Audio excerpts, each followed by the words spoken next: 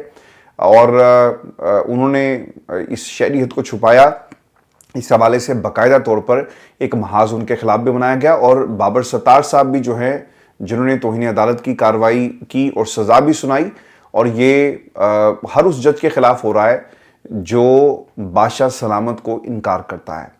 اب کام لے کر پھینک دیا گیا، یہ بھی میں آپ کو بتا دیتا ہوں کہ ہوا کیا ہے. وہ جج صاحبان جنہوں نے عمران خان کو سزائیں سنائی، جن سے کام لیا گیا، اب وہ کس حال میں ہیں؟ قدرت اللہ جی جنہوں نے غیر شرعی نکاح کیس میں سزا دی، ہمایوں دلاور جنہوں نے توشہ خانہ میں سزا دی، انہیں بھی واپس او ایس ڈی بنا دیا گیا، اور اب ابو الحسنات ذوالقرنین سائفر کیس میں سزا جنہوں نے دی اب انہیں بھی واپس جو ہے وہ بھیج دیا گیا ہے. اب کیا ان کے خلاف کارروائی ہوگی؟ سوال یہ ہے. جو معاملہ ججز کمیٹی کے پاس ہے اس میں محسن کیانی، گل حسن اورنگزیب اور چیف جسٹس عامر فاروق صاحب جو ہیں شامل ہیں، اور ان کے خلاف کارروائی جو ہے ایک طرح سے ہو بھی سکتی ہے کیونکہ پاکستان تحریک انصاف کے رہنماؤں کو ضمانت دینا اور رات گئے فیصلے واپس لے لینا یہ کسی قانون کے تحت جو ہے وہ نہیں کیا جا سکتا، اور یہ ایک سیریس قسم کا ایک اوفینس ہے جس کا مرتکب جو ہے وہ ایک سٹنگ جج جو ہے وہ ہوا ہے. تو لہٰذا دیکھنا یہ ہوگا کہ ان کے خلاف اب کارروائی جو ہے وہ کیا ہوتی ہے. ویورز یہ شو تھا آج کا ہمارا. اپنے کمنٹس ضرور بھیجیے گا، چینل کو سبسکرائب کرنا مت بھولیں. اجازت دیجیے، اللہ نگہبان.